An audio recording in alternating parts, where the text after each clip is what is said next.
నమస్తే అండి. Welcome to సహస్రలాక్. కొత్తిమీర పచ్చిమిర్చితో పచ్చడి చేస్తున్నానండి. ఇది శుభ్రంగా కడిగి కట్ చేసుకున్న కొత్తిమీర అండి. దానికి తగినట్టు పచ్చిమిర్చి తీసుకోవాలండి. కారాన్ని బట్టి మన కారాన్ని బట్టి పచ్చిమిరపకాయలు కూడా కట్ చేసుకున్నానండి. కట్ చేసి జార్లో వేస్తున్నానండి, మిక్సీ జార్లో.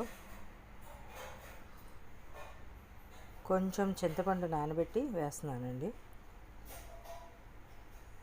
చింతపండు దీనికి తాలింపు అది ఏమి ఉండదండి. పచ్చడికి సాల్ట్ వేసానండి. తర్వాత బెల్లం వేస్తామండి. దీంట్లో బెల్లం నా దగ్గర లేక పంచదార వేసాను. ఏదైనా పర్వాలేదు.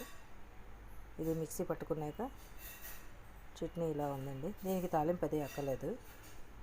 బాగుంటుందండి దోశల్లో కదని. ఒకసారి మీరు కూడా ట్రై చేస్తారని చెప్తున్నాను. నా వీడియో కనుక మీకు నచ్చినట్టయితే లైక్ అండ్ షేర్, సబ్స్క్రైబ్.